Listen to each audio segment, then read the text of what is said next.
अस्सलाम वालेकुम नाज़रीन, मैं अनवर काशिफ मुमताज़ टैक्स और आपके साथ हाजिर हूँ। आज के प्रोग्राम का मौजू है under the tax ordinance family की आमदन और असासे, और इस पे हम बात करेंगे तफसील से। लेकिन इससे पहले हमारे लाहौर से हमारे रिपोर्टर हैं सईद बलोच साहब, उन्होंने एक पैकेज तैयार किया, आइए देखते हैं।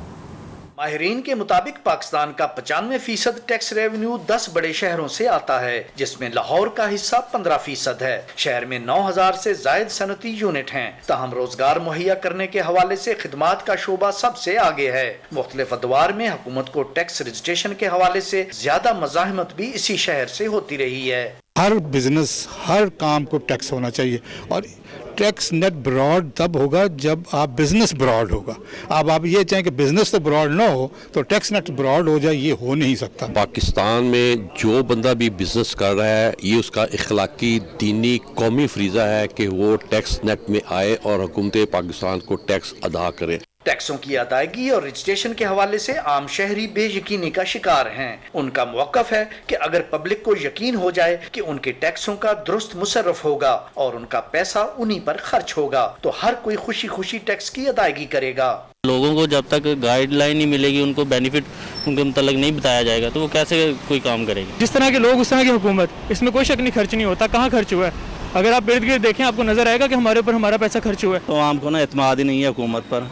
जब एतमाद ही नहीं होगा तो टैक्स कहाँ से देंगे। हुकूमत और कारोबारी तबके के दरमियान खरीदारी के लिए शनाख्ती कार्ड की शर्त के मामले पर भी ताजरों के तहफ़्फ़ुज़ात को दूर नहीं किया जा सका है। कारोबारी हजरात और टैक्स अफसरान के दरमियान एतमाद का फुकदान नजर आता है, जिसे ख़त्म किए बगैर FBR के लिए अपने अहदाफ का हसूल मुश्किल होगा। प्रोग्राम टैक्स और आपके लिए कैमरामैन मोहम्मद नदीम के साथ सईद बलोच, आज न्यूज़, लाहौर। आज ये बात तो वाज़ेह हो गई है कि टैक्स निज़ाम जब तक बेहतर नहीं होगा, जब तक पाकिस्तान का सर्वाइवल मुश्किल है। एक्सचेकर में पैसा ख़त्म हो गया है, डेट और लोन इतने बढ़ गए हैं कि बियॉन्ड द लिमिट चले गए हैं, और ये जो सूरत हाल है इतनी ज़्यादा ख़राब हो गई है, और ये सिर्फ उस सूरत में सही हो सकती है जब टैक्स निज़ाम बेहतर होगा। लेकिन जो अफसोसनाक अमल ये है कि आज भी लोग हीले बहाने कर रहे हैं, और आज भी लोग अपना ड्यू टैक्स देने में कबाहत फील कर रहे हैं। लेकिन उनको चाहिए कि अपना टैक्स दें, ताकि पाकिस्तान से जो मोहब्बत का इज़हार करते हैं उसको सही मानों में उसको एक तस्कीन मिले। क्योंकि आज भी मैं देखता हूँ लोग ऐसे सवालात करते हैं कि क्या हमें रिटर्न फाइल करना चाहिए था, क्या हम रिटर्न कब तक फाइल करें, क्या हमें वेल्थ स्टेटमेंट फाइल करना चाहिए, क्या मैं टैक्सेबल हूँ, मुझे टैक्स देना चाहिए। तो ये जो सवालात हैं ये ऐसे हैं जो बुनियादी सवालात हैं और जिसकी जवाब हर जगह मौजूद है, लेकिन हम अपने प्रोग्राम में भी कोशिश करते हैं। और जो आज का मौजू है वो है टैक्स ऑर्डिनेंस 2001 में फैमिली के आमदन और असासे। इस पर भी लोगों के जहनों में मुख्तलिफ सवाल हैं। आइए देखते हैं क्या सवाल जो लोगों के जहनों में आता है।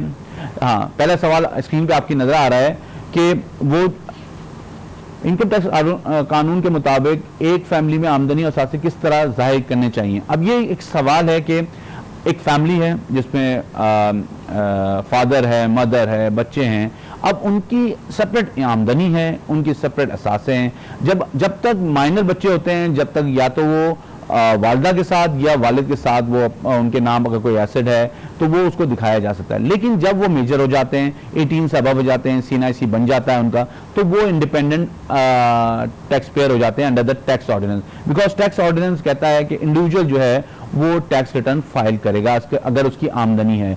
तो ये जो सूरत हाल है कि जो हेड ऑफ द फैमिली है वो फादर हैं, उनकी आमदनी है, वो अपना रिटर्न फाइल करते हैं। उनकी सोर्स से जो असासे हैं वो अपने वेल्थ स्टेटमेंट दिखाते हैं। अपनी सोर्स से उन्होंने अगर बीवी के लिए, अपनी बच्चों के लिए कोई असासे लिए तो अपनी वेल्थ में दिखा सकते हैं। लेकिन अगर बच्चे भी टैक्स फाइलर हैं तो उनको अपनी वेल्थ में दिखाना चाहिए। तो ये जो सूरत हाल है, इससे बात वाज़ेह हो रही है कि हर आदमी जिसकी आमदनी है या जिसके पास असासे हैं और जिसको रिटर्न फाइल करना है, वो अपना इंडिपेंडेंट रिटर्न फाइल करेगा, और उस इंडिपेंडेंट रिटर्न के मुताबिक उसका असेसमेंट होगा, उसी के मुताबिक उसका ऑडिट होगा, उसी के मुताबिक ये सारे डिस्क्लोजर होते हैं। आइए दूसरा सवाल देखते हैं जो लोगों के जहनों में आता है। क्या मियाँ बीवी कंबाइंड वेल्थ स्टेटमेंट फाइल कर सकते हैं? अब ये जो सूरत हाल है ये एक और कंफ्यूजिंग सूरत हाल है। लोग जो हमारे यहाँ एक कल्चरल इशू भी है कि जी वो असासे जो हैं वो ज़्यादातर स्पाउस के नाम होते हैं और लोग अपने नाम नहीं रखते, या मियाँ के नाम हैं तो वो एक साथ रिटर्न फाइल करना चाहते हैं। ऐसा नहीं हो सकता। इनकम टैक्स ऑर्डिनेंस में दोनों सेपरेट एसएससी हैं, दोनों के पास अगर एक आमदनी है, एक के पास टैक्सेबल आमदनी, तो उनका अपना रिटर्न जाएगा, और उनके जो अपने नाम उनके असासे हैं, नाम का मतलब होता है टाइटल, जो आपके नाम टाइटल, उसमें शेयर्स भी आ सकते हैं, उसमें प्रॉपर्टी भी आ सकती है, बैंक अकाउंट भी आ सकता है, ये सारी चीजें आपके टाइटल में अगर हैं तो वो उनके नाम से फाइल हो गए और उनका रिटर्न अगर जा रहा हो। अगर रिटर्न उनका नहीं जा रहा और आपकी वाइफ के नाम कोई एसेट है तो वो आप डिपेंडेंट के नाम से और आपकी सोर्स से वो खरीदा गया है, तो डिपेंडेंट के तौर पे आप अपने वेल्थ स्टेटमेंट में एज अ हस्बैंड दिखा सकते हैं। तो इस तरह अगेन वो आप एज अ डिपेंडेंट दिखाएंगे क्योंकि सोर्स आपकी है और वहां पे आप दिखा रहे होंगे कि मेरी सोर्स से मैंने अपने डिपेंडेंट स्पाउस के लिए, मैंने अपने बच्चों के लिए ऐसे खरीदे, तो वो वहां पे आपको रिकंसाइल करना पड़ेगा। लेकिन जब भी ये दो सेपरेट रिटर्न फाइल होंगे तो उनके सेपरेट टैक्स रिटर्न फाइल होंगे, उनके सेपरेट वेल्थ स्टेटमेंट फाइल होंगे और उनको अपनी अपनी आमदनी पे सेपरेट टैक्स देना पड़ेगा। आइए तीसरा सवाल जो लोगों के जहनों में आता है वो देखते हैं, क्या नॉन रेजिडेंट पाकिस्तानी को वेल्थ स्टेटमेंट फाइल करना जरूरी है? अब ये जो सूरत हाल है इसमें यह है कि नॉन रेजिडेंट को पाकिस्तान की सिर्फ पाकिस्तान सोर्स इनकम पे जो है टैक्स देना चाहिए। हमने अपने प्रोग्राम में भी बहुत वाज़ेह तौर पे दो तीन दफा ये बताया गया नॉन रेजिडेंट कौन होता है। वो पाकिस्तान, अगर आप पाकिस्तानी भी हैं और पाकिस्तान में 183 डेज से ज़्यादा आप नहीं रहें, और अब जो नया कानून आ गया है 2019 के बाद, उसमें तो ये 4 साल की एक पूरी कंपैरेटिव एक्सरसाइज है, जिसके बाद 120 दिन से अगर आप कम रहेंगे तो आप नॉन रेजिडेंट रहेंगे और आपको जो है अपना जो है यहाँ पे सिर्फ जो यहाँ की सोर्स इनकम है उसकी आमदनी पे आपको टैक्स रिटर्न फाइल करना है। क्योंकि आप पाकिस्तान में नहीं रहते, हो सकता है आपके असासे पाकिस्तान से बाहर हो, उसमें मुख्तलिफ सोर्सेज हों जो सिर्फ पाकिस्तान में जिसका डिस्क्लोजर जरूरी नहीं है, जिसको लाजिम आप अपना वेल्थ स्टेटमेंट यहां पर नहीं। लेकिन अगर कमिश्नर आपको नोटिस देता है तो वो नोटिस के जवाब में आपको अपना असासे फाइल करने पड़ेंगे। आपने सपोज करें अगर आपने एक रिटर्न फाइल किया और रिटर्न के उसमें नोटिस आता है आपको कि जी मिस्टर ए जो हैं आप अपना वेल्थ स्टेटमेंट भी फाइल करें। ये कमिश्नर के पास पावर है और वो आपसे सेक्शन 116 में पूछ सकता है कि आप जो है अपना वेल्थ स्टेटमेंट फाइल करें। जब आप अपना वेल्थ स्टेटमेंट फाइल करेंगे तो फिर आपको अपने सारे असासे बताने पड़ेंगे। अगर वो बाहर की सोर्स से अगर जनरेट हुए हैं, अगर वो परचेज हुए हैं आपने, तो वो उनका आपको उसको मेंशन करना पड़ेगा। लेकिन अगर ये नोटिस आएगा जब आपको फाइल करना है। लेकिन अगर आपने रूटीन में अगर रिटर्न फाइल करना है तो आपकी जो पाकिस्तान में सोर्स इनकम है उस पर आपको टैक्स देना है, उस पर आपको रिटर्न फाइल करना है। और अगर आप अपना as a declaration non resident करेंगे तो वेल्थ स्टेटमेंट के बगैर रिटर्न फाइल हो जाएगा। तीसरा सवाल जो लोगों के जहनों में आता है, चौथा सवाल जो लोगों के जहनों में आता है, इनकम टैक्स कानून में किस कार्रवाई की क्या लिमिटेशन है? अब ये जो है आजकल ये बड़ा लिमिटेशन का इशू बहुत सीरियसली उठा हुआ है और इस पर बड़ी बहस हो रही है, बड़ी बातें हो रही हैं। हम जब इनकम टैक्स के कानून को देखते हैं तो इनकम टैक्स के कानून में 2-3 जगह जो है वो लिमिटेशन प्रोवाइडेड है और उसमें जो मेन जो पूरा फंडामेंटल वो है स्ट्रक्चर, वो है पहला रिकॉर्ड कीपिंग का और उसके बाद दूसरा है अमेंडमेंट ऑफ असेसमेंट का जो कि 122 होता है, रिकॉर्ड कीपिंग 174 होता है। जब हम रिकॉर्ड कीपिंग के आपको बात करते हैं तो रिकॉर्ड आपने कौन कौन से रिकॉर्ड अपने रखने हैं, आपने टैक्स डिस्क्लोजर किया अगर आप और उसके बाद आपने क्या क्या चीज़ें अपनी जो मेंटेन करनी है, तो उसके लिए कहते हैं कि जिस साल में आपने जो टैक्स रिटर्न फाइल किया उसके एंड के बाद 6 साल आपके पास, इस वक्त जो लॉ है 6 साल का आपके पास रिकॉर्ड मेंटेन होना चाहिए, आपके पास होना चाहिए। इसी तरह जब हम बात देखते हैं अमेंडमेंट ऑफ असेसमेंट की, अमेंडमेंट ऑफ असेसमेंट के इनकम टैक्स वाला किसी नोटिस दे आपको और आपके रिटर्न वर्जन को चेंज कर दे, उसको अमेंड कर दे। उसमें क्या सूरत है? उसमें यह है कि जिस साल का आपका रिटर्न है उसके एंड ऑफ द फाइनेंशियल के बाद वो 5 साल होते हैं, तो ये 6 साल का एक लिमिटेशन पीरियड है जिस साल में जिसमें आपके खिलाफ प्रोसीडिंग भी इनिशिएट हो सकती है, आपके खिलाफ ऑर्डर भी पास हो सकता है, आपके खिलाफ डिमांड भी क्रिएट की जा सकती है और आपसे सवाल भी पूछा जा सकता है कि आप ये बताएं, अपनी सोर्स की रिकंसाइल करें, अपने सोर्स को वेरीफाई करवाएं, अपने एसेट्स को वेरीफाई करवाएं। तो ये 2 मेन फंडामेंटल वो हैं। उसके अलावा अगर हम जाते हैं कंसीलमेंट की बात करते हैं, जो 111 की बात है, जहां पे एस्केप असेसमेंट की बात होती है और जहां पे एसेट की डिक्लेरेशन की और रेवेन्यूज की बात होती है, एक्सपेंडिचर की बात होती है, वहां पे हम देखते हैं तो वहां पे 2 हिस्सों में उसको डिवाइड किया गया है। लोकल पाकिस्तानी सोर्स इनकम को अलग उन्होंने डील किया है और जो फॉरेन सोर्स ऑफ इनकम को उन्होंने अलग किया हुआ है। और ये जो सवाल अभी स्क्रीन पे आ रहा है और ये बड़ा आजकल जो है बड़ा मौजू भी है, तो इसमें यह है कि अगर आपके पास फॉरेन सोर्स ऑफ इनकम और फॉरेन एसेट्स हैं तो उसके लिए जो है एयर ऑफ डिस्कवरी का लॉ है, जिस साल भी वो होगा उस साल डिस्कवरी होगी और उसके बाद उसकी ट्रेल मालूम की जा सकती है, उसका पूछा जा सकता है। और हमें अभी प्रोग्राम के लेटर पार्ट में एक्सपर्ट भी ज्वाइन करेंगे, उनसे भी बात करेंगे इस पर क्या इसकी सूरत हाल है। इसी तरह जब जो पाकिस्तान सोर्स इनकम है वो लिमिटेशन जो है वो एयर ऑफ टैक्स से ही रिलेट करती है और वो 122.5 की लिमिटेशन या 174 की लिमिटेशन के साथ ही उसका नेक्सस बनता है। हमें ब्रेक लेना है, ब्रेक से वापस आते हैं और अपने मेहमान से बात करते हैं जिन्होंने हमें नेक्स्ट सेगमेंट में ज्वाइन किया है कि वो क्या समझते हैं टैक्स निज़ाम के बारे में, और फिर हम अपना प्रोग्राम को आगे बढ़ाते हैं। Welcome back. ब्रेक पे जाने से पहले हम बात कर रहे थे मुख्तलिफ सवालात के लोगों से। हम अपने दूसरे सेगमेंट में हमें ज्वाइन किया है जनाब शहजाद कुरैशी साहब ने, ये पीटीआई से इनका ताल्लुक़ है, इनसे बात करते हैं। हमने ये सेगमेंट इसलिए शुरू किया है कि जो पॉलिटिशियंस हैं उनसे भी करंट अफेयर्स से तो वो बात काफ़ी करते हैं। टैक्स ऐसा इशू है जिस पे लोग बात करने में मेरे ख्याल में इस तरह बात नहीं कर पाते, तो उनसे भी उनका मौक़िफ़ लें और फिर आवाम को भी बताएं कि टैक्स के बारे में जो लीडर्स हैं, जो हमारे रिप्रेजेंटेटिव हैं, उनका क्या मौक़िफ़ है। शहजाद साहब अस्सलाम वालेकुम। वालेकुम अस्सलाम। बहुत शुक्रिया आपने हमारे लिए वक्त निकाला। ये जो हमने एक एक्सरसाइज या एक शुरू किया सेगमेंट, ये हम आपको इसलिए आपको जहमत दी है कि हम पाकिस्तान के टैक्स निज़ाम के बारे में एक राय लेना चाह रहे हैं। तो आप क्या समझते हैं पाकिस्तान का टैक्स निज़ाम कैसा है, आपकी आपकी आपकी मुताबिक कैसा है ये? देखें, वैसे तो अनफॉर्चुनेटली जब से पाकिस्तान बना है जी, और उस हिसाब से अगर हम लोगों का बिहेवियर देखें जी, तो हम टैक्स के निज़ाम को तो कभी भी हमने एक्सेप्ट नहीं किया, एज अ पब्लिक तो कभी भी एक्सेप्ट नहीं हुआ। सही। आपको पता है कि शुरू से ही होता है कि 2% लोग टैक्स देते थे और 98% लोग पूरे मुल्क का जो कह 2% देने वाले वो 98% का सारा बोझ अपने ऊपर करते थे। सही। अब आहिस्ता आहिस्ता लोगों में ये शऊर आता जा रहा है, स्पेशली हमारे जो स्मॉल मीडियम इंटरप्राइजेस वाले हैं, जो स्मॉल ट्रेडर्स हैं, इनके यहाँ तो कॉन्सेप्ट ही ये नहीं था। अनफॉर्चुनेटली इनको ये बात हो सकता है बुरी भी लगे, टैक्स का तो सिस्टम ही कोई नहीं था, पर्चियों पे लिखते थे, बुक्स पे लिखते थे। अब आहिस्ता आहिस्ता आपने देखा है कि जो एनटीएन पे नंबर्स जितने लोगों ने हासिल किया है, टैक्स पे जितने लोग रजिस्टर हुए हैं, तो ये एक खुशाइन बात है। ये तो मेरा ख्याल है कोरोना की वजह से थोड़ी सी जो रफ्तार है वो फेडरल गवर्नमेंट की थोड़ी स्लो हो गई है, लेकिन मुझे लगेगा कि इंशाल्लाह ज़्यादा से ज़्यादा लोग टैक्स नेट पे आएंगे। और कोरोना की वजह से जो पहले 50,000 जो लिखा था कि ट्रांजैक्शन पे आपको टैक्स देना पड़ेगा, अब उसको इस बजट में लाख रुपए कर दिया है। लेकिन मेरा ख्याल है अगर हम जायज़ और इंसाफ के साथ टैक्स दें तो हमारा मुल्क इंशाल्लाह मकरूज भी नहीं होगा और एक बेहतर कंट्री के तौर पे पूरी दुनिया में अपना नाम पैदा कर शहजाद साहब आपकी बात बिल्कुल सही है, लेकिन बात यह है कि बहैसिल कौम हमने 70 साल में मुख्तलिफ हुकूमतें आई गई, लेकिन हम जो है हम इस बात पे अपने आप को कन्विंस नहीं कर सके कि टैक्स के बगैर हमारा गुजारा नहीं है। अब इंसाफ की बुनियाद पे हो, फेयर हो, ये सब बातें अपनी जगह है, लेकिन टैक्स तो देना है। लेकिन आप देखें कि जनरली लोगों का ये रुझान नहीं है। ये कैसे आप समझते हैं कि ये लोगों की सोच कैसे तब्दील होगी?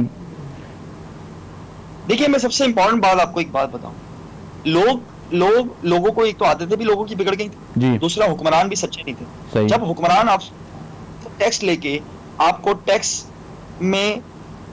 टैक्स का ये फायदा हो कि आपको हेल्थ, एजुकेशन और आपको अपने इर्द गिर्द का माहौल साफ सुथरा और इंफ्रास्ट्रक्चर मिले, क्यों नहीं लोग टैक्स देंगे? अभी तो देखिए लोगों को मुश्किल हो रही है, लेकिन अगर हुक्मरान टैक्स लेने के बाद अवाम पे ही खर्च करे और ना कि दुबई में और लंदन में जायदादें बनाए, मेरा ख्याल है लोगों का एतमाद बहाल होगा। देखिए, बाज़ दफा अफसोस भी होता है कि पढ़े लिखे लोग जो ऑलरेडी बिजनेस कर रहे थे सालों से और अब कहते हैं हाय हम मर गए, हम पे टैक्स लगा दिया, कारोबार कैसे चलेगा। ये एक वैसी बात है कि जैसे कि मैं अक्सर दुकानदारों को, शॉपकीपर्स को और बिजनेसमैन को कहता हूँ कि सुबह जल्दी खोलो। रिस्क और मौत इंसान को ऐसे ढूंढता है जैसे कि ढूंढने का हक है।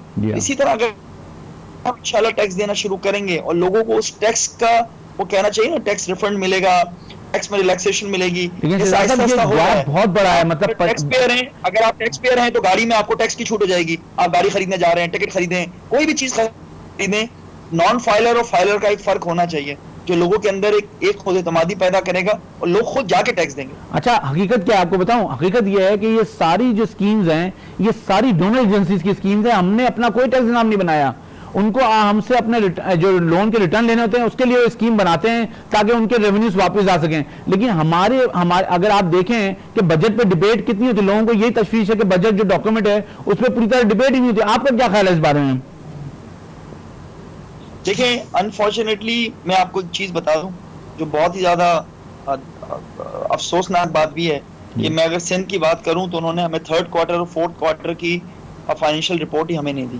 तो हम क्या बजट पे बहस करते हैं? तो जो बजट देखा हमें नजर आया कि वही पुरानी स्कीम्स हैं, वही सब कुछ है, वही फिगर्स का हेर फेर है, जो साफ साफ मैं आपको बताऊं।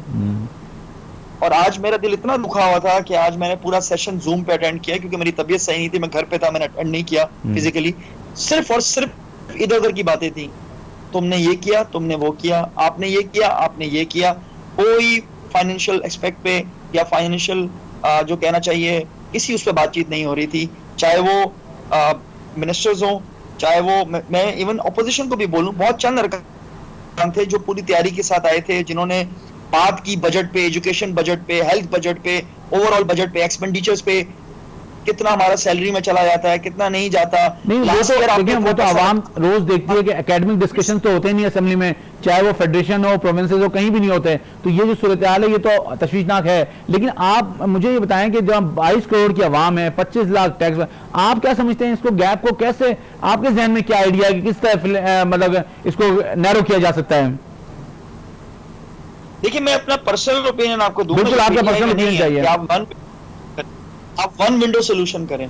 खुदारा ये जो आप टैक्स कमिश्नर से और इनकी ज्यादतियों से, इन लोगों से बचाएं। आप खुद, जैसे अब हो रहा है, जैसे मैंने अपने टैक्स रिटर्न जो 2019-20 के थे वो मैंने खुद जमा कराया ऑनलाइन जाके। मैंने किसी टैक्स कंसल्टेंट को हायर नहीं किया, मैंने किसी के पास जाके कोई, पहले मैं डरता था, बहुत घबराया हुआ होता था, लेकिन इस बार मैंने हिम्मत करते हुए अपने टैक्स रिटर्न खुद जमा कराया, अल्हम्दुलिल्लाह बिल्कुल सही हुए। मैं वरना हर दफा ये हो कि आप टैक्स कंसल्टेंट के पास जाएं या इनकम टैक्स कमिश्नर के पास जाएं, वो आपको डराए, फिर आपको पुराने नोटिस दे। देखिए, हमें खौफ और हिरास का माहौल भी खत्म करना होगा। जब इंशाल्लाह हम ये कर लेंगे ना, एतमाद बहाल हो जाएगा बिजनेसमैन का, तो बिजनेसमैन दिल से और बढ़ चढ़ के टैक्स देगा। और अच्छा, पे इसका दूसरा एस्पेक्ट भी है जो हमें बहुत समझने की जरूरत है कि हमने टैक्स तो दे दिया, अब टैक्स ना देने वाला और टैक्स देने वाला, इसमें क्या फर्क रहेगा? फर्क हुकूमत को पैदा करना पड़ेगा। अच्छा, आप रिलैक्सेशन अगर आपका क्या ख्याल है, आर्टिफिशियल इंटेलिजेंस के जरिए क्या ये तेजी लाई जा सकती है या इसको इसी स्पीड पे जाना चाहिए? देखिए, मैं आपको एक चीज बताऊं कि अभी ये कोरोना की वजह से थोड़ा बहुत ये लोग थोड़े से, आपको पता है, शेक हुए हैं, लोगों के बिजनेस डिस्टर्ब हुए। जी बिल्कुल। ओवरऑल हमारी इकोनॉमी का पूरी दुनिया में आप देख लें, अमेरिका माइनस चली गई है, यूके माइनस चली। तो मैंने भी ये कहने का मकसद ये है कि थोड़ा सा ये 3-4 महीने हम जो पेंडेमिक से थोड़ा सा इस पीरियड से थोड़ा गुजर जाएं तो लोग टैक्स देंगे। ये मैं आपको बताऊं, लोग टैक्स देना चाहते हैं। अगर आप यूके की मिसाल लें तो यूके में आज 8,000 पाउंड उन्होंने दिए, तो उन्होंने कहा कि इसको आप फिर इस पर टैक्स देंगे, इसलिए कि पैसे वापस एक्सचेकर में। हमारे यहाँ ऐसा कुछ नहीं है, हमारे ये सोच नहीं है कि अगर हमें, अभी आप स्टेट बैंक की रूलिंग देखें, उन्होंने कहा कि फाइलर को 4% पे लोन देंगे, नॉन फाइलर को 5%। आपका क्या ख्याल है इस बारे में? देखिए, मैं तो इस चीज को मानने को तैयार ही नहीं होता कि फाइलर को और नॉन फाइलर 1% का फर्क। मैं कहता हूँ हर चीज में आधो का फर्क करें। आप बिजली के बिलों में नॉन फाइलर को पैसे देने चाहिए करें। देखिए, एक अच्छा, मुल्क में 2 किस्म के लोग हैं, एक तो टैक्स दे ही नहीं सकते जी, आप उनको तो छोड़ ही दें। जो लोग टैक्स दे सकते हैं, जिनकी प्रॉपर्टी है, जिनके बिजनेसेस हैं, उन पे आप फाइन लगाना शुरू करें और उसका फर्क महसूस हो। इसकी मैं छोटी सी आपको एक बात बताऊं, मैं गाड़ी लेने जाऊं तो टैक्स जैसे अभी इन्होंने किया हुआ है फाइलर नॉन फाइलर का, उसके फर्क को बढ़ा दें, लोग खुद फाइलर बनना पसंद करेंगे। अच्छा, आपके सामने ये टैक्स रेट हमारे हैं, ये वजह भी हो सकते हैं लोगों की टैक्स ना देने के? सॉरी, आपकी आवाज कट। मैं कह रहा हूं, आपके ख्याल में जो टैक्स रेट हमारे हैं वो भी वजह हो सकती है लोगों की टैक्स ना देने की? रेट ऑफ टैक्स, रेट समझता वो खौफ और हरास है, एक फेयर हमने कायम किया हुआ है। एक ये कि भाई एफबीआर टैक्स पता नहीं दे देंगे तो क्या हो जाएगा। आपको पता है, आज से 10 साल पहले, 8 साल पहले लोग क्या कहते थे, वो भाई फाइलर नहीं बनना, वरना तो तुम्हें जिंदगी भर ये नहीं छोड़ेंगे, तुम्हारे गले मुर्दे उखाड़ देंगे, तुम्हारे दादा परदादा की जायदादें निकाल लेंगे। जब ये खौफ और हरास हो और इस तरह की कुछ हरकतें हुई भी हैं कि आप बिला वजह बिजनेसमैन तंग कर रहे हैं, जब वो आ गया है, किसी एमपीए के पास, किसी असेंबली के मेंबर के पास ये एक्सरसाइज है कि उसके हलके में कितने टैक्स फाइलर्स हैं या टैक्स पेयर्स हैं, ये कभी कोई एक्सरसाइज किसी ने करने की कोशिश की है? मैं आपसे कोई गलत बयानी से काम नहीं लूंगा, इस तरह की प्रैक्टिस मेरे सामने तो कोई चीज नजर नहीं है। सही। ओवरऑल हमारे पास कराची की रिपोर्ट आती है, पाकिस्तान की रिपोर्ट आती है, ओवरऑल हमारे पास ये आता है कि कौन सा सूबा कितना टैक्स दे रहा है, कितने फाइलर्स हैं वहां पर, नॉन फाइलर्स हैं, इस तरह की रिपोर्ट्स तो आती रहती हैं, जनरली शेयर होती हैं, लेकिन इस तरह का हुआ नहीं कुछ। सही। आपका नाम एक्टिव टैक्स पेयर लिस्ट में है? अल्हम्दुलिल्लाह, ये एमपीए बनने से बहुत पहले से है। अच्छा। और अल्लाह का शुक्र अदा करता हूं। चले तो थोड़ा बहुत ठीक है, तो ये तो बहुत अच्छी बात है कि आपका नाम एक्टिव टैक्स पेयर लिस्ट में, लेकिन आपके ख्याल में टैक्स निजाम को बेहतर होना चाहिए, मतलब यही एक रास्ता है पाकिस्तान को सस्टेन करने का? देखिए, मैं फेडरल गवर्नमेंट से हूँ, उसके बावजूद मैं कह रहा हूँ आसानी पैदा करें। एक आदमी को आदत ही नहीं है टैक्स देने की, आप उस पर एकदम लड़की तलवार करेंगे वो भाग जाएगा। इसका बेस्ट तरीका ये है कि आहिस्ता आहिस्ता आप लाने के बाद आहिस्ता आहिस्ता उनके साथ क्या कहते हैं टैक्स के मामला तय करें, एकदम अगर आप करेंगे भाग जाएंगे। और यही हुआ, शुरू से ये होता है। ठीक है शहजाद, बहुत शुक्रिया, आपका पॉइंट ऑफ व्यू आ गया, आपने हमारे लिए वक्त निकाला। नाज़रीन, आपने देखा हमारे साथ शहजाद कुरैशी साहब मौजूद थे, वो ये कह रहे थे कि एक तो ईज करें, उसके बाद फेज वाइज जाएं, आहिस्ता आहिस्ता लोगों, बिकॉज लोग 70 साल से टैक्स नहीं दे रहे, वो इस रिजीम में आने के लिए उनको आपको इंकरेज करना पड़ेगा, इंगेज करना पड़ेगा, तो ही वो आ सकेंगे। अब हम ब्रेक पे जा रहे हैं, ब्रेक से वापस आते हैं और अपने दूसरे मेहमान से बात करते हैं।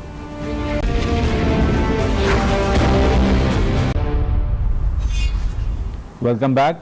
नाज़रीन, ब्रेक पे जाने से पहले हम बात कर रहे थे सूबाई असेंबली के मेंबर से, और वो बता रहे थे कि वो उनकी क्या राय है, किस तरह टैक्स निज़ाम बेहतर हो सकता है, और वो भी यही कह रहे थे, इस बात में मुत्तफिक थे कि टैक्स के निज़ाम को बेहतर होना चाहिए।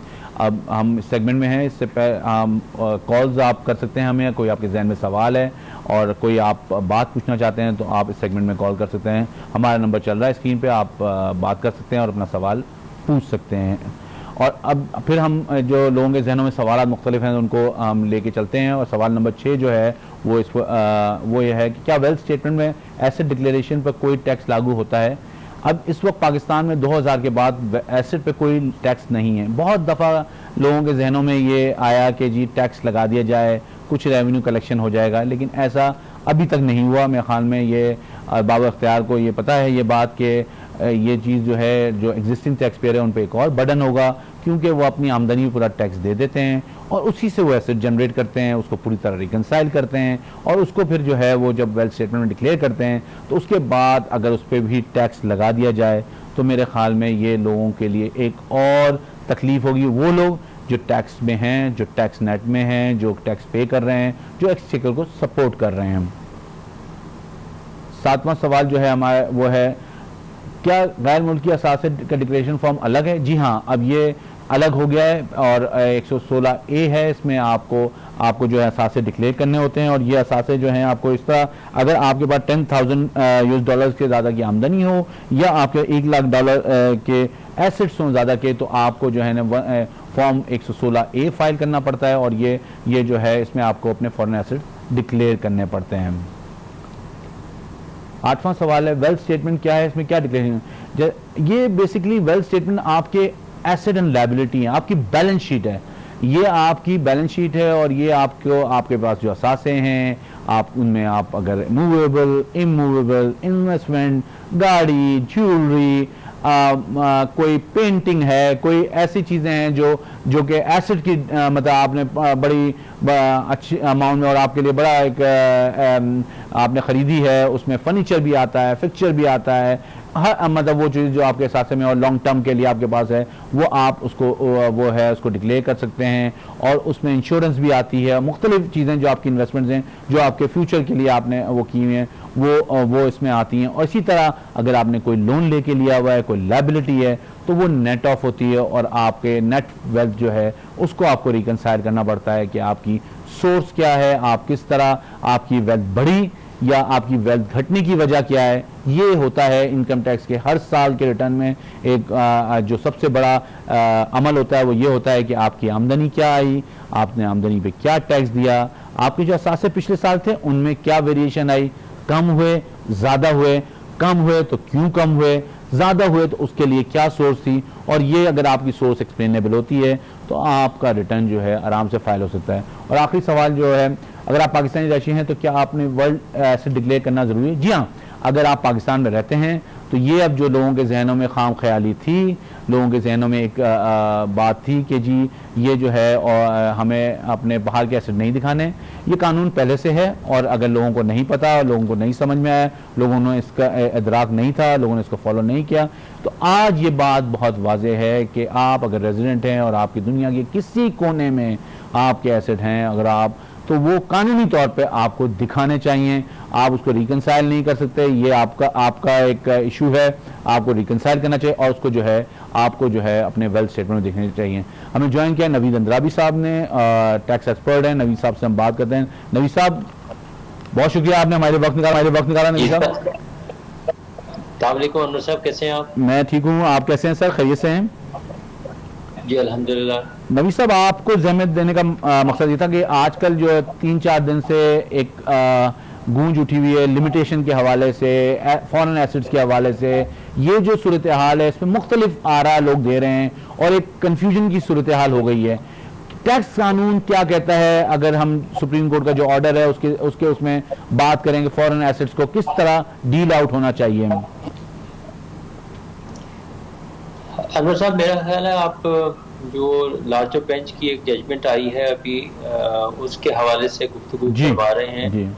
तो उस हवाले से अगर हम देखें तो उसमें जो सुप्रीम कोर्ट ने FPR को हुक्मनामा जारी किया है कि आप इंक्वायरी करें विद रिगार्ड्स टू दी जो उनके एसेट्स हैं बाहर, उनके एसेट्स को आइडेंटिफाई किया है उन्होंने। 3 एसेट्स हैं और उनके जो खरीद और उसके लिए जो वसाइल इस्तेमाल किए गए हैं उनकी सोर्स को मतलब टैप करने के लिए, इंक्वायरी करने के लिए हुक्मनामा जारी हुआ है।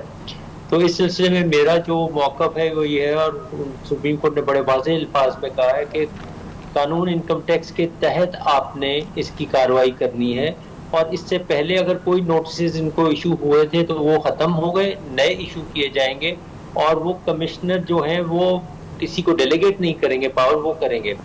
तो इसमें जो मेरी सोच है या जो मेरी समझ में आ रही है बात, वो ये है कि जो गोशवारा अगर कोई जमा हुए हैं तो दो तरीके से होता है। आप अगर आपको याद कीजिए तो इनकम टैक्स कानून में मुख्तलिफ किस्म के नोटिस इशू किए जा सकते हैं। 114 है जिसमें आप रिटर्न फाइल कर सकते हैं, 122 है जिसमें आप उसकी रीअसेसमेंट कर सकते हैं, और फिर जहाँ कहीं इनकम ऐसी आ जाए जो कि अनएक्सप्लेन्ड हो तो उसको सेक्शन 111 में नोटिस इशू किए जाते हैं, और कोई अगर पूछगिछ करनी हो तो 176 के तहत वो नोटिस दिए जाते हैं। तो अगर अब ये जो नोटिस दिए जाएंगे या इंक्वायरी होती है तो इसमें जो लामहला जो इशू आएगा वो ये आएगा कि क्या असासा जात हासिल करने के लिए पैसे मौजूद थे या नहीं थे। तो इस हवाले से मेरे हिसाब से सेक्शन 111(2) का नहीं, लेकिन नबी साहब वो जो लोग बात कर रहे हैं टाइम लिमिटेशन के हवाले से, बड़ी लोगों ने बात किया इस ऑर्डर के बाद, तो आप उसको कैसे देखते हैं? अगर वो तो एक ट्रेल की तो हम बात बाद में करेंगे क्या उसकी प्रोसीजर होगा, लेकिन उसको आप कैसे देखते हैं इन फॉरेन एसेट्स की रोशनी में? मैं उसी तरफ जा रहा था। इस तरह से है अनवर साहब कि जैसे ही किसी को पता लग, 2 किस्म के असासाजात हो सकते हैं, एक पाकिस्तान के अंदर और एक पाकिस्तान के बाहर, यानी कि एक असासाजात और आमदनी पाकिस्तान के अंदर और एक असासाजात और आमदनी पाकिस्तान से बाहर। अब लामहला ये जो असासाजात हैं ये पाकिस्तान से बाहर हैं, तो अभी कोई भी टैक्स गुजार, अब यहाँ पे टैक्स गुजार का रेजिडेंट और नॉन रेजिडेंट का कोई कॉन्सेप्ट नहीं है। टैक्स गुजार पाकिस्तान में अपना गोशवारा जब जमा कराएगा तो उसके बाहर के जो असासाजात हैं, जो मुल्क से बाहर के असासाजात हैं, उनके लिए लिमिटेशन जो है, उसके लिए अगर कोई एडिशन होनी है, कोई कुछ होना है, तो वो जिस साल में वो डिस्कवर हो गए हैं उस साल, उससे पिछले साल में उसकी आमदनी जो है वो टैक्स हो जाएगी। अगर आप ये साबित नहीं, फर्ज कीजिए अब ये जो मुझे अब बात समझ में आ रही है वो ये है कि जी 2018 के गोशवारे में ये असासाजात सामने आ गए, तो अगर ये 2018 के गोशवारा अगर ये ऐसी बात है तो 2018 में ये डिस्कवर हो गए, अगर ये 2018 में डिस्कवर हो गए हैं तो आपकी इसको 2018 से पिछले साल में की आमदनी में ऐड कर सकते हैं, उसकी आमदनी को। अगर मैं एक्सप्लेनेशन ना दें तो जी बिल्कुल, अगर आप एक्सप्लेन नहीं कर सकते, आप कहते हैं जी मैंने $1000 की ये चीज ली और मेरे पास ये $1000 है, तो फिर आपकी ये एडिशन नहीं हो सकती। अच्छा नबी साहब, ये ईयर ऑफ डिस्कवरी की सिग्निफिकेंस क्या है? मतलब ये किस तरह लेके जाती है? अगर ये एसेट मेरा सपोज करें 90s का है तो देखिए, ये परचेज के हवाले से गुफ्तगू नहीं हो रही और या नहीं है, ये सिर्फ हो रहा है कि एयर ऑफ डिस्कवरी, यानी कि आपने खरीदा बेशक जब मर्जी हो, लेट्स से आप कह रहे हैं 1990 में आपने खरीदा, मगर आज डिस्कवर हो रहा है, यानी कि जिस तरह अभी हमारे पास इंफॉर्मेशन है, आपने अभी अपने इंट्रो में भी बात यही की कि जी यकीनन आपको एहसास दिखाना चाहिए, पहली वाली बात जो है वो खत्म हो चुकी है। देखिए, अगर आप कोई आदमी अपने असासाजात बाहर जो है मुल्क से बाहर रखे हुए हैं और वो उनको नहीं दिखा रहे, तो आज अगर हमें पता लगता है, जो कि FATF की इंफॉर्मेशन से आना शुरू हो रही है, जो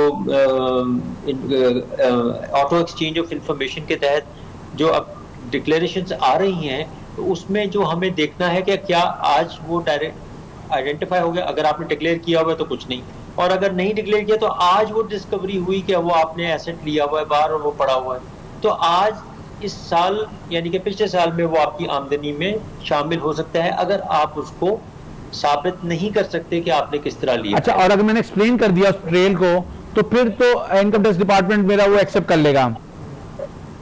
जी बिल्कुल। देखिए, अब इसमें आपको मैं जो कानून है 111 का, वो बड़ा क्लियरली कह रहा है कि जिस साल में वो आपने डिस्कवर किया, उससे पिछले साल में उसके अगर आप साबित नहीं करते तो वो इनकम में ऐड हो जाएगी। मगर साथ में ये भी कह दिया कि ये अगर आप मनी ट्रेल देते हैं, बताते हैं कि ये पैसे कैसे दें, तो ये नहीं महकमा कह सकता कि ये आमदनी आपकी पिछले से पिछले साल या उससे पिछले साल की साबित नहीं होती, यानी कि उसी साल से आमदनी भी नहीं हो, अगर नहीं है तो ऐसा नहीं है। आपको सिर्फ साबित करना है कि आपने पिछले 10 साल में आमदनी कमाई और ये पैसा आपने बाहर भेज के एसेट लिया। ठीक है सर, एक मिनट, हमें कॉलर ने ज्वाइन किया, मैं वापस आता हूँ आपके। जी अस्सलाम वालेकुम। जी अस्सलाम वालेकुम। जी जी बताइए, आपका कोई सवाल? जी मेरा आपका नाम क्या है, किस तरह से बात कर रही हैं हम? जी मैं इस्लामाबाद से बात कर रही हूँ। मेरा नाम मिसेस साथ है। मेरा क्वेश्चन ये था कि मैंने 2019 की जो रिटर्न है वो लेट फाइल की थी और उसको फाइल करके 1000 रुपये चालान थी, डिपॉजिट करवा थी, और अब जो नया मंडे को ये अपडेट करते हैं ATL की लिस्ट, उसमें मतलब मंडे, ट्यूसडे एंड आज वेडनेसडे गुजर गया है, so I am checking again and again, लेकिन वो जो मेरा है वो अभी भी नॉन फाइलरी आ रहा है। आई डोंट नो कि वो हमारा रजिस्ट्रेशन से उन्होंने चेक किया या नहीं किया, और वो क्यों नहीं अभी तक अपडेट किया।